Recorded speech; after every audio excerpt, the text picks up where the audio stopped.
O Imperador Nero. Ele toca harpa enquanto Roma arde.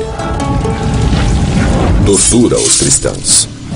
Ele os veste com peles de animais e faz cães selvagens dilacerarem membro a membro cada um deles. Aí ele os transforma em tochas humanas. Ele mata suas esposas e desperdiça dinheiro como um sheik do petróleo. Ele arruinou o império, saqueou todos os templos e matou a maioria da elite dominante. Usando relatos históricos da época de Roma, é possível descobrir a verdade por trás dessas histórias. Os investigadores colocarão a vida de Nero sob o microscópio com uma série de testes científicos, revelando seus métodos sádicos de tortura e como ele criou uma das maiores fraudes financeiras da história. O papel que desempenhou no assassinato de sua esposa, de sua segunda esposa e de sua mãe. E um psiquiatra forense líder analisará as características deste bad boy. Tudo para revelar onde ele se encaixa frente a outros ícones do mau comportamento. Ícones do mau comportamento, Nero.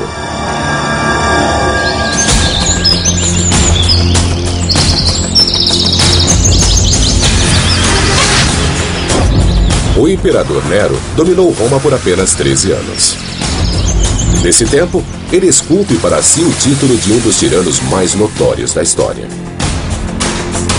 Na metade do seu reinado, a simples visão dele fazia os romanos estremecerem de pavor. Nero com certeza serve para uma boa avaliação psicológica. Sua vida é vista como um filme dos dias de hoje, já que ele tenta realizar seus próprios desejos com o papel que pediram para ele atuar, ou seja, o imperador de Roma. Para entender Nero melhor, o psiquiatra David Malloy examinará seu comportamento e o classificará em um único gráfico da psique dos ícones do mau comportamento para revelar como ele se compara a outros tiranos da história. Assassino psicopata. Analisando sua ficha, Nero se sai como o pior deles. Ele chega ao poder com a morte de seu tio, o imperador. Ele batiza o vinho de seu meio-irmão rival com uma dose fatal de veneno. Ele se tornou um assassino para conseguir o que queria. Ele tenta matar sua mãe esmagada. E quando isso falha, manda seus capangas acabarem com ela.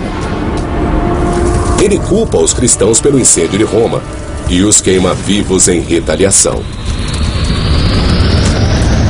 A carnificina desses cristãos culpados pelo incêndio de Roma é horrível, é repugnante. Ele usa chicotes e ferros de marcar ensinadores que o desagradam. E ele chuta sua esposa grávida até a morte. As histórias chocantes vêm dos historiadores romanos Tácito e Suetônio, que escreveram décadas após a morte de Nero. Eles são os colunistas de fofoca da época, demonizando Nero para fazer seus próprios governantes parecerem bons. Então, até que ponto devemos confiar neles?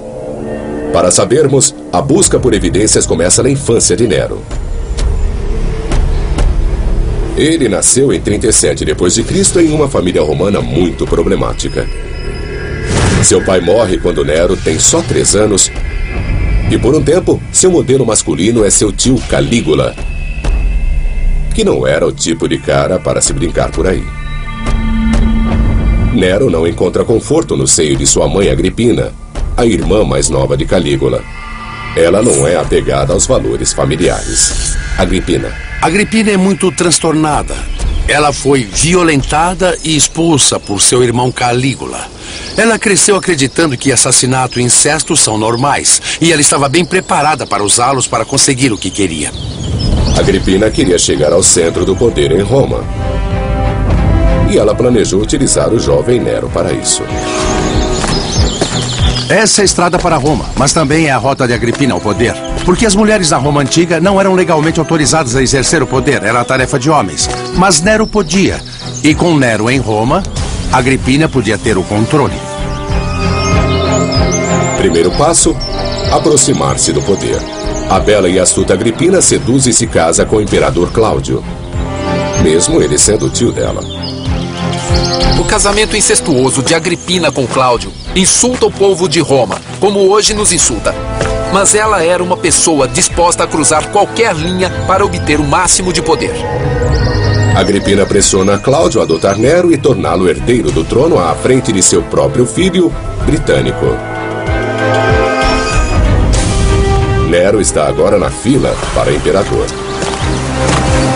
Nero subitamente enfrenta uma enorme mudança em sua vida. Ele está na fila de se tornar imperador de Roma, algo para o qual nunca foi treinado, ao qual ele não está preparado e psicologicamente não está tão claro o que ele quer. Ele é tirado neste papel como um fantoche de Agripina, sua mãe. Segundo as fontes, Agripina é impaciente por poder. Tácito e Seutônio dizem que Agripina queria um marido morto. Ela é poderosa e sabe quem usar, uma envenenadora condenada, Locusta. É virtualmente impossível pôr veneno na comida do imperador. Mas Agripina encontra um modo. Segundo as fontes, Cláudio encontra seu fim em um banquete de bebedeira quando ele come um prato de cogumelos envenenados.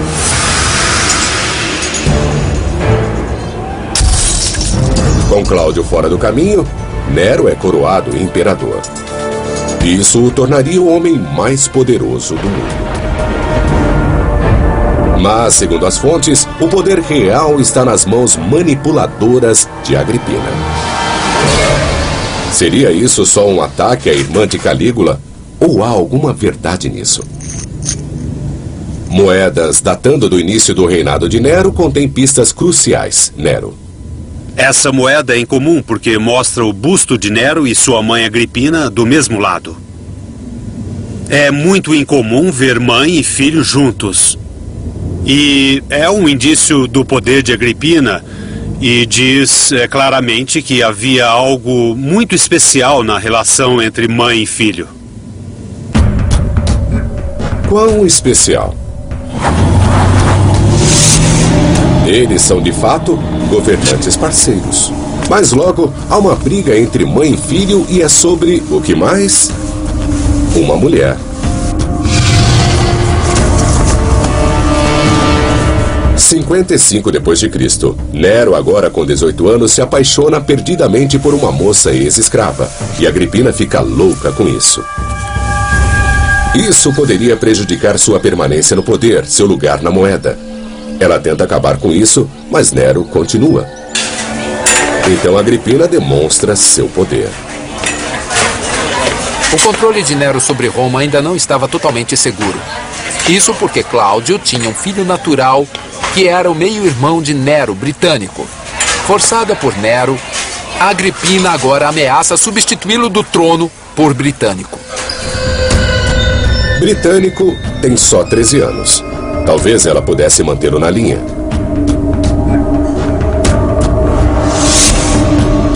Mas antes que ela possa desertar Nero e transferir a sua lealdade, o jovem britânico vira um copo de vinho.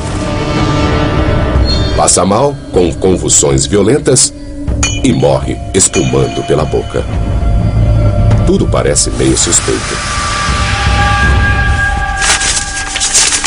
Nero afirma rápido que pode ter sido um ataque epilético. Afinal, epilepsia era comum na família. O tio Calígula sempre tinha ataques. Mas Suetônio não concorda. Ele acusa Nero de homicídio. Nero poderia envenenar Britânico e sair ileso? Cuidado, produtos químicos perigosos. É uma pergunta para um toxicologista.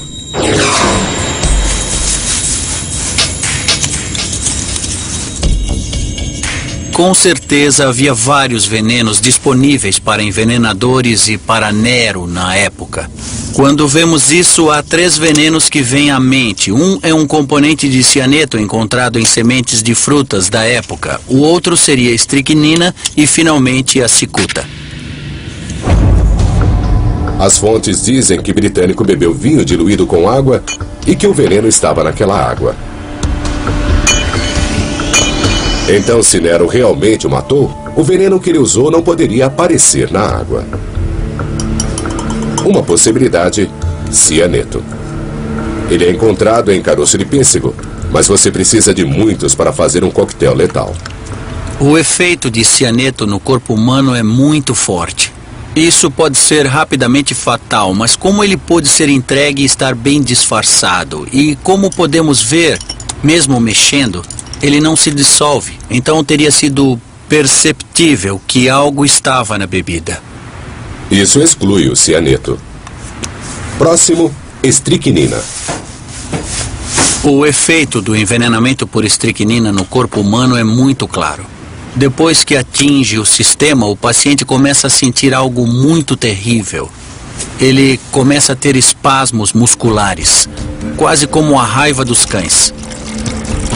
Os sintomas se encaixam. Mas a estricnina é muito amarga. Britânico a teria sentido no primeiro gole. Sobrou a cicuta. A cicuta na água é uma das mais, se não a mais tóxica planta do planeta. Como você pode ver, é clara, é difícil de detectar e o efeito da cicuta na água é rápido. Para a armação de Nero e seus envenenadores, este era o veneno perfeito para dar a Britânico. E o mais demonstrável, a coisa mais notória da cicuta na água é que ela provoca convulsões, ela provoca crises. E pelas crises teria sido fácil para Nero dar a desculpa da epilepsia. Então Nero, talvez com a ajuda de Locusta, a envenenadora, poderia ter matado o Britânico. Ele tinha os meios, a oportunidade e um motivo muito grande. E há outra coisa que parece suspeita. Britânico morre em circunstâncias estranhas. Mais estranho ainda são os ritos funerários. Eles são apressados, abruptos, e ocorrem no dia seguinte sem muita pompa e ritual, como seria digno de uma pessoa como Britânico. Se livrar da prova, rápido. Os historiadores estão convencidos de que tudo aponta ao fato de que Nero matou mesmo seu meio-irmão mais novo. Ele virou um assassino para conseguir o que queria, e isso foi um grande passo. Com isso, Nero sai da sombra de sua mãe Agripina. Ela lhe ensinou bem a lição, e nada vai pará-lo agora.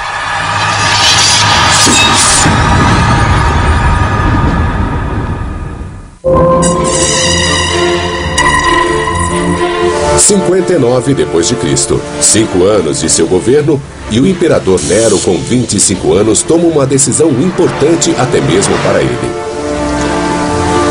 Ele vai matar sua mãe. A injuriada Agripina é a única pessoa entre ele e o poder absoluto.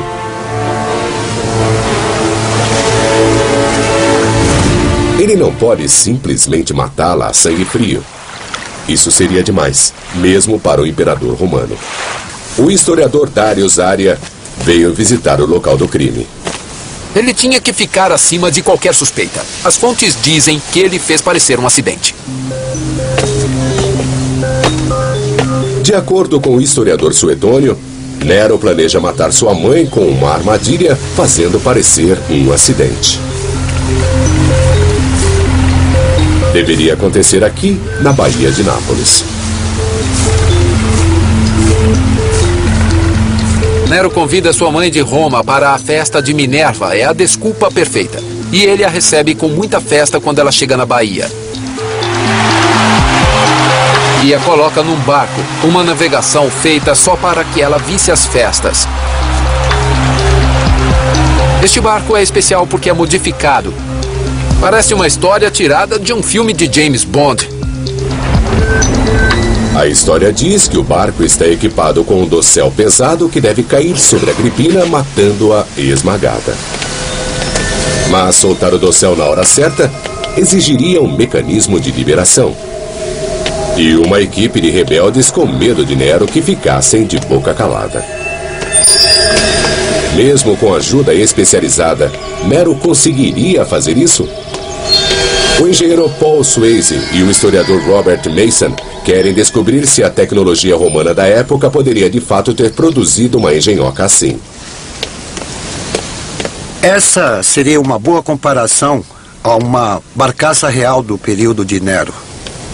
Toda a sociedade romana se baseava na hierarquia. E o lugar mais importante na hierarquia era o sofá. Certo. Onde você se reclina assim. E sobre sua cabeça haveria esse belo do céu. Então só o que ele precisa é cair na cabeça dela. E acabou tudo. E esta aqui é a cena do crime. Usando o mastro como um apoio, um dossel controlado por pesos poderia ser levantado bem acima da cabeça de Agripina. O único problema seria como soltar o peso.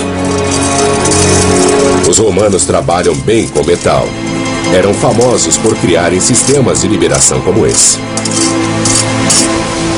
Aqui está o meu peso pendurado no gancho. Aqui está o meu ponto de contato, conectado a um laço passando pelo nariz. Esse arco levemente negativo segura o nosso laço em posição e é controlado do alto. Uma criança poderia soltar milhares de quilos assim. O que você desenhou é uma forma muito usada pelos romanos para soltar uma catapulta. Ah, certo. Então... Excelente. Então vamos nessa. Vamos lá.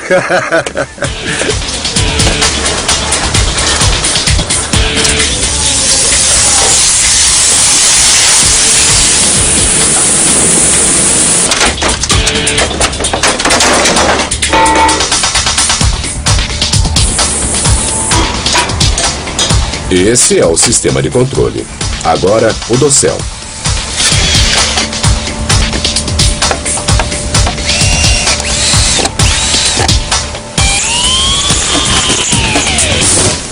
Bom, tá aqui a nossa polia. Está aqui. E a próxima coisa a fazer é conectar nosso controle aqui. Posicione ele paralelo. Muito bem. Vamos dar mais peso, prepará-lo e colocá-lo no lugar com calma. Acho que vai funcionar. Os historiadores dizem que Agripina está no sofá romano embaixo do dossel com a armadilha. Então temos um sofá imperial e uma dama imperial para descansar nele. Vamos ver o que podemos fazer com a pobre Agripina. Os sacos de areia simulam os pesos de chumbo usados pelos cúmplices de Nero. Os romanos usavam um elaborado sistema de rodanas que permitia a um homem erguer cargas pesadas.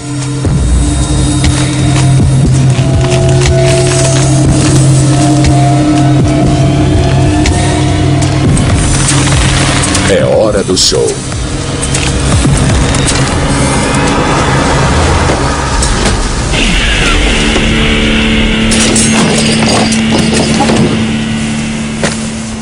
Os historiadores dizem que Agripina sobreviveu apenas com uma lesão no ombro, confirmado por esta demonstração. Esse é o dano que isso teria causado a ela. Os braços do sofá teriam impedido que ela se ferisse mais.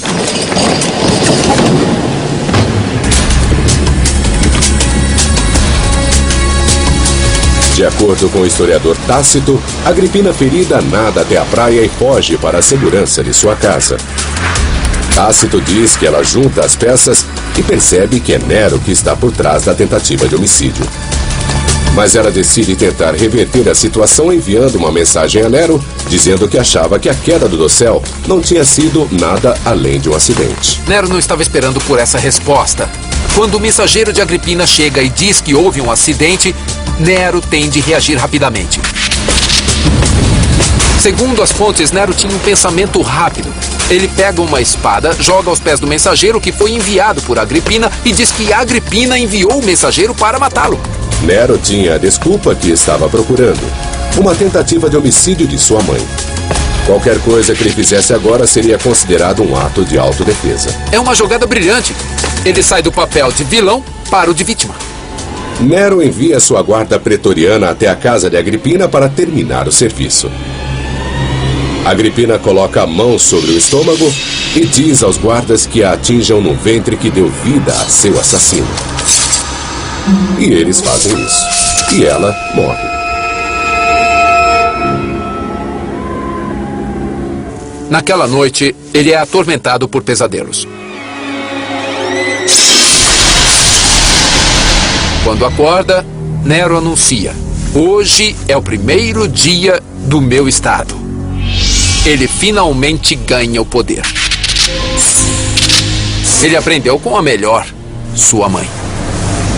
Os romanos começam a desconfiar de tudo, de todos. Se Nero teve coragem de matar sua mãe, qualquer um poderia ser o próximo. Senadores nervosos enviam mensagens extravagantes de agradecimento e parabéns. Com Agripina fora do caminho, Nero se volta para o outro aborrecimento de sua vida, sua esposa Octávia. Ela é muito popular, mas Nero não se importa. Ele só tem olhos para sua amante Popeia, a menina ex-escrava agora grávida. Ele se divorcia de Octávia e a expulsa de Roma. Ele se casa com sua amante Popeia. É um modo de romper seu laço final com sua mãe Agripina. A reação do público é de indignação. Eles vão para as ruas, se revoltam. O povo quer seu conto de fadas. Nero cometeu um erro fatal de relações públicas. É como se Charles se divorciasse de Diana por Camila. Nero decide que Octávia precisa ser mais que divorciada, precisa morrer. Ele manda seus guardas para explicar-lhe como é que vai ser. Ela pode tirar sua própria vida, ou eles vão fazer isso por ela. Os guardas retornam a Roma com a cabeça decepada de Octávia. Com isso, Nero passa a não se preocupar com o que o público pensa. Nero agora estava pronto para ser o homem que sempre quis ser. E de acordo com Suetônio, esse homem era um poeta, um ator e um músico.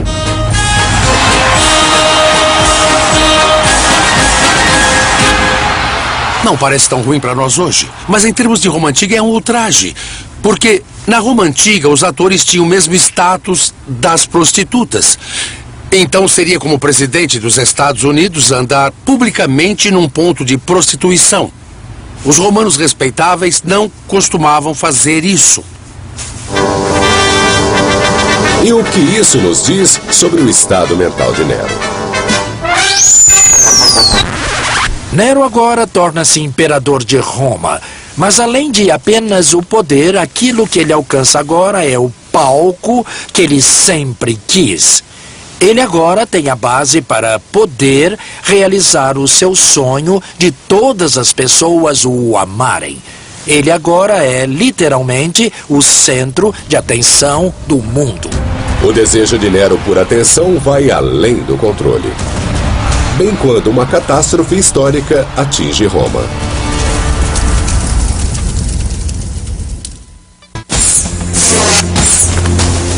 Aos 10 anos de seu governo, o Nero de 27 anos resolveu entrar para a história.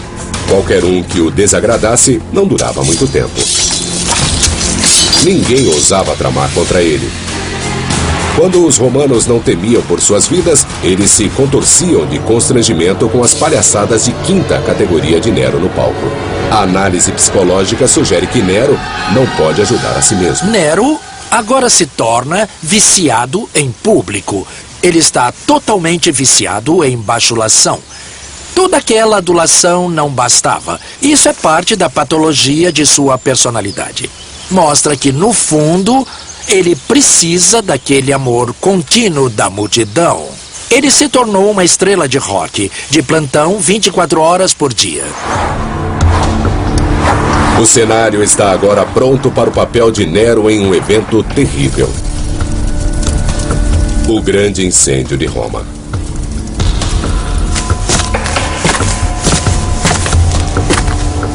Roma Antiga é feita de madeira.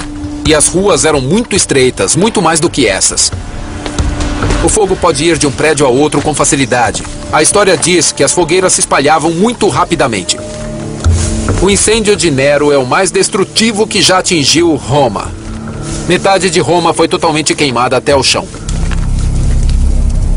Nero toca violino enquanto Roma arde. É um mito que o persegue pela história. Mas não era um violino. Era uma lira, um antigo instrumento de cordas. E Nero não estava em um concerto. As fontes até nos dizem que música ele tocou. Era um lamento pela queda de Troia.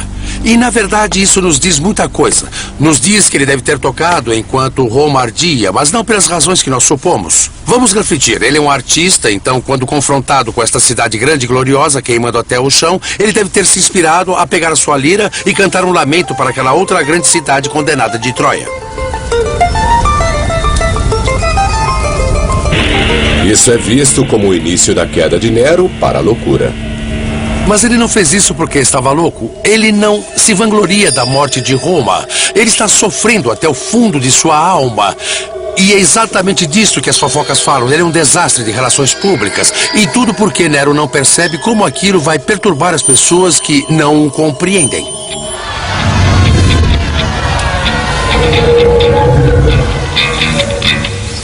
Uma possibilidade é pensar em Nero como um psicótico a essa altura, mas as evidências não dão apoio a isso. No máximo, ele aceitou essa realidade como seu momento de brilhar. O mundo está em chamas ao seu redor, mas ele continua a atuar. Este é o momento que ele estava esperando. O fogo queimou por 6 dias. As pessoas dizem que o incêndio foi criminoso. Os romanos exigem justiça. Nero rapidamente encontra alguém para culpar. Um bando de fanáticos religiosos que se tornaram incômodo por toda a cidade. Os cristãos. Os cristãos eram um presente para Nero porque eram um culto à margem da sociedade. Havia até rumores que eles comiam a carne e o sangue de humanos, o sacramento do pão e vinho mal interpretado. Mas o que os tornou muito suspeitos aos romanos era o fato que eles se recusaram a se sacrificar ao culto do imperador, alegando que havia apenas um Deus. Em termos modernos, seria como recusar jurar fidelidade à bandeira americana, alegando que é a imagem de Satanás. Isso os tornou perfeitos bodes expiatórios. Havia até mesmo panfletos cristãos circulando na época dizendo que Roma ia queimar no fogo do inferno por adorar falsos deuses. Claro que para os romanos isso era uma incitação a incêndio criminoso. Nero ordenou que os cristãos fossem presos e submetidos a uma forma de punição selvagem. Ele prefere usar a flagelação com chicote, mas muito pior. Isso porque o chicote possuía bolas de metal pontudas.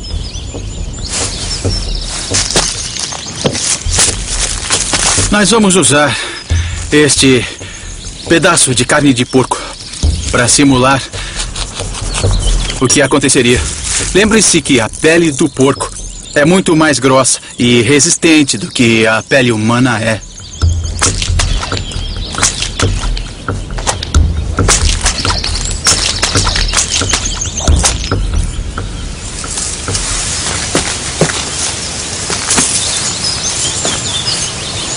Olhe bem a profundidade dessas lesões que penetraram bem fundo até o tecido muscular, abaixo da camada de gordura, atravessando a pele. O indivíduo sofre uma agonia enorme neste tipo de flagelação.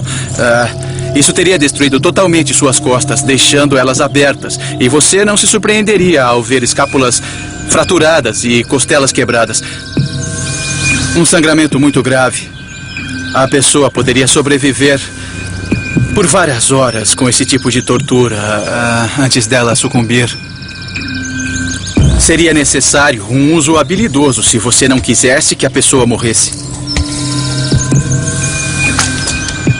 É uma punição comum para crimes graves. Mas Nero a usou em larga escala, batendo nos cristãos sem dó. Isso revela um crescente apetite por crueldade. Um apetite que levará a horríveis espetáculos públicos na arena.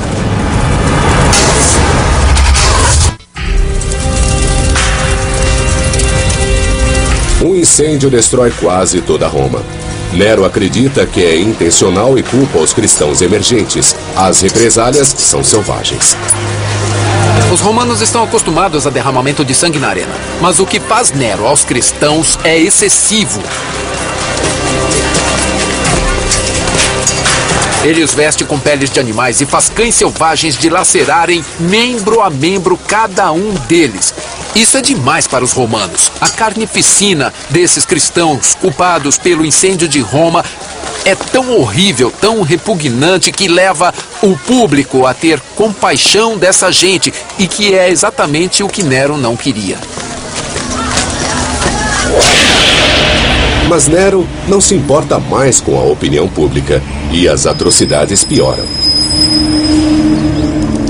À noite, ele põe os cristãos amarrados a estacas revestidas com breu, coloca fogo e os transformam em tochas humanas.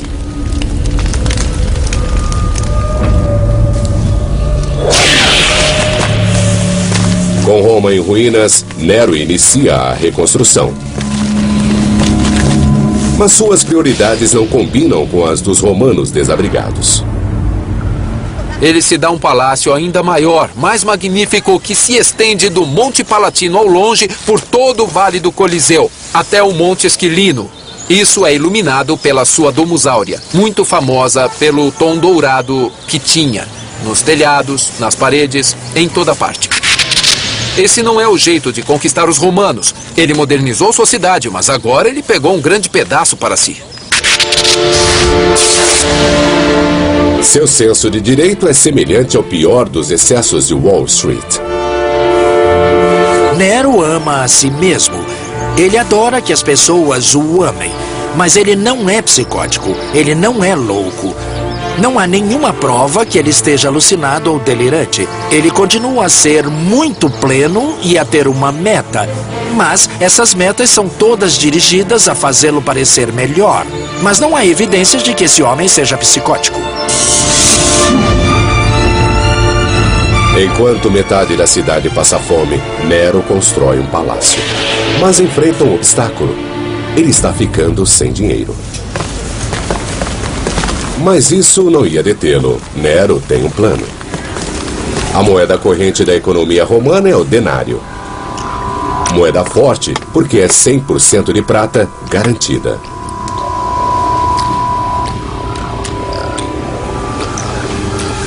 Na antiguidade, era muito importante para a pessoa comum, o homem de rua, ter fé no conteúdo de prata da moeda com a qual foi pago. Fosse ele um soldado romano, fosse um senador ou fosse ele só um operário agrícola. Os historiadores dizem que Nero arruma um jeito de multiplicar os denários. Ele força os cunhadores de moeda a diluir o teor de prata. Mas isso não se confirma pela análise química prévia de um denário do reinado de Nero, identificado pelo rosto dele na moeda. O teste mostra que a moeda é de prata pura. Então parece que a história toda foi um exagero. Mas o Dr. Matthews Poynting decidiu cavar mais fundo, literalmente, e ter a ousadia de perfurar o interior de uma dessas moedas preciosas. A análise poderá nos dizer o quanto de cobre foi adicionado por Nero para baratear a moeda de prata, porque foi tirada de dentro da moeda, pulando algumas camadas superficiais que tiveram seu conteúdo de prata enriquecido antes do golpe. Uma amostra de dentro da moeda é passada por um espectrômetro de absorção atômica para medir o teor de prata. Nós estamos obtendo um dado de 170 partes por milhão nessa amostra. O que, se calcularmos com os fatores de diluição, dá uma quantidade em torno de menos de 80%. Isso teria feito a administração imperial economizar muito dinheiro. Os outros 20% são puro cobre. Então Nero realmente falsificou a moeda romana e usou o dinheiro para os projetos de seus palácios. Mas se a fraude fosse descoberta, ele seria linchado. O Dr. Poynting descobriu que Nero usou muita massa para ocultar a sua fraude, diluindo o conteúdo do metal precioso dentro das moedas, mas deixando pura prata na superfície. É muito diferente de colocar uma folha de prata sobre um núcleo de metal base, que era a técnica usada pelos falsários para forjar moedas. Nesse caso, é um processo muito mais sofisticado, onde ele melhora a superfície da moeda de prata. A aposta audaciosa de Nero com a moeda romana foi sem precedentes. Pela primeira vez, nós conseguimos observar a degradação sistemática e bastante séria do conteúdo da grande unidade de prata do Império Romano, o denário de prata.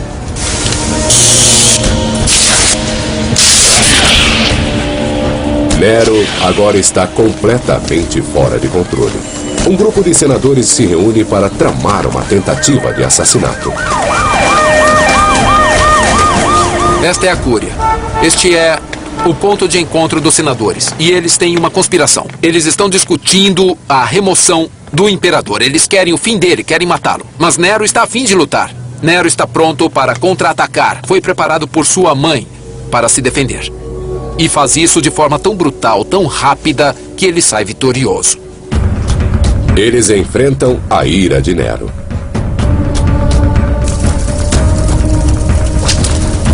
Os culpados são marcados, açoitados, dilacerados e assassinados.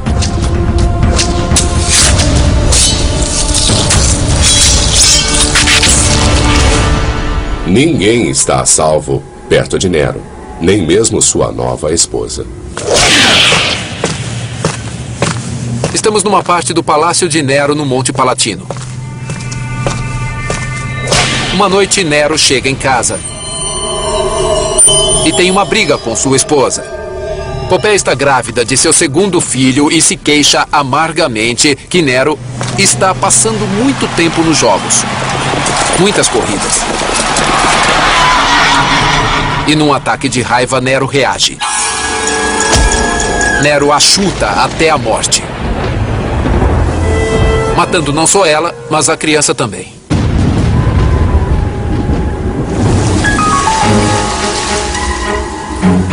Nero desiste de qualquer pretensão de liderar o império e vai para a Grécia explorar seu lado criativo.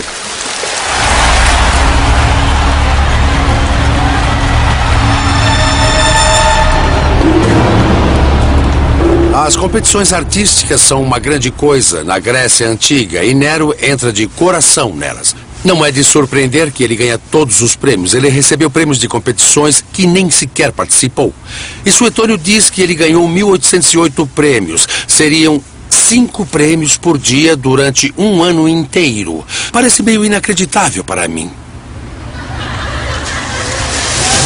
Nero retorna para um acerto de contas cruel. A rebelião está no ar. O Senado romano passa uma resolução declarando que ele é um inimigo do Estado. Sua sorte finalmente acaba.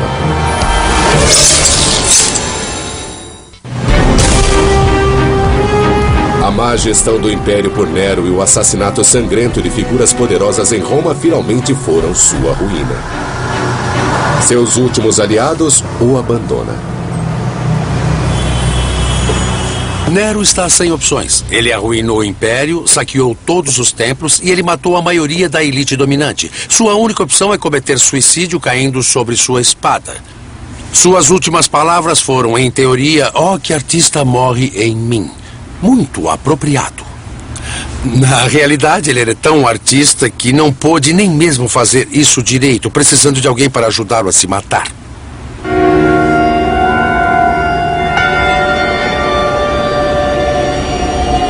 Um escravo liberto ajuda Nero com o golpe final. A cortina cai pela última vez. Nero tem 30 anos.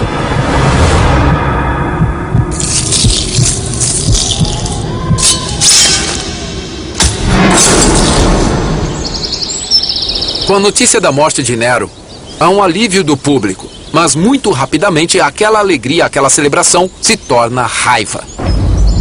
Os romanos não o querem apenas morto. Eles querem tudo o que sobrou dele arrasado.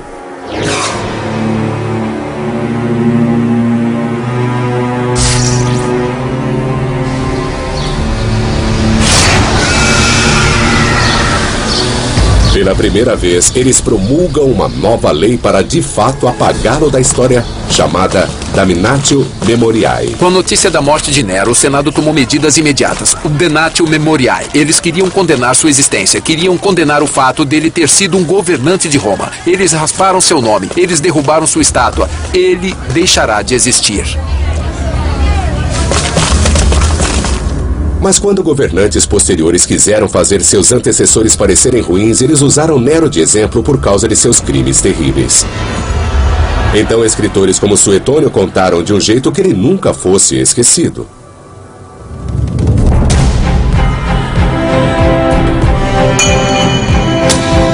Ele envenena seu meio-irmão e manda matar sua mãe.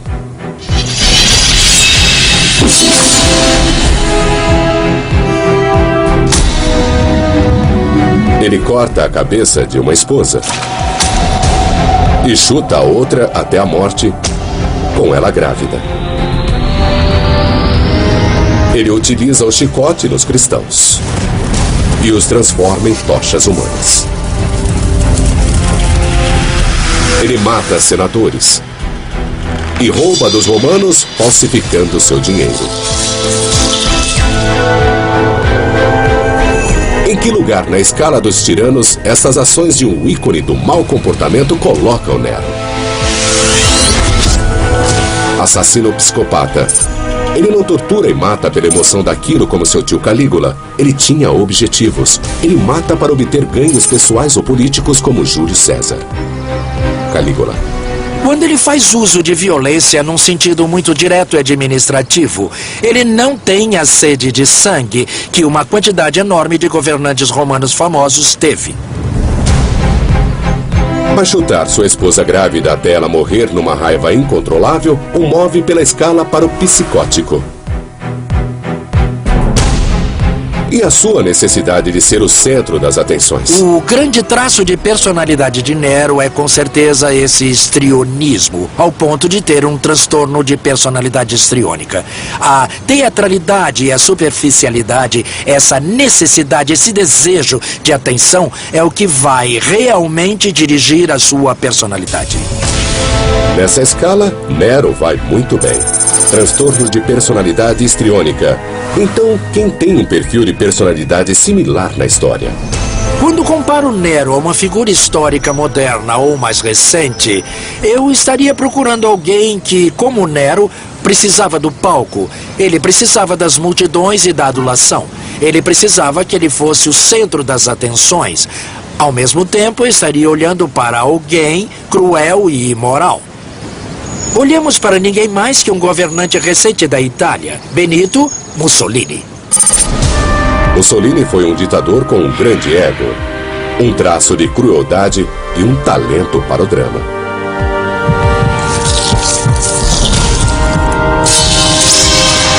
Os romanos celebraram o suicídio de Nero, mas não por muito tempo. Logo se espalharam rumores de que Nero ainda estava vivo, que ele foi visto cantando e tocando. Ainda hoje, essa é uma ilusão familiar. Pense no Elvis de hoje. Elvis desaparece. Elvis está morto. Mas há avistamentos. E muita gente com o tempo acredita. E muita gente hoje ainda acredita que ele está vivo. E esse tipo de lenda vive em Nero, de tanto impacto que ele causou na sociedade romana. O maior desejo de Nero era ser lembrado como um grande artista. Não foi assim que aconteceu. Sua mãe perturbada e sua obsessão extrema garantiram que seus 13 anos no poder sejam lembrados não como uma era de ouro das artes, mas como o reinado de um tirano assassino e cruel.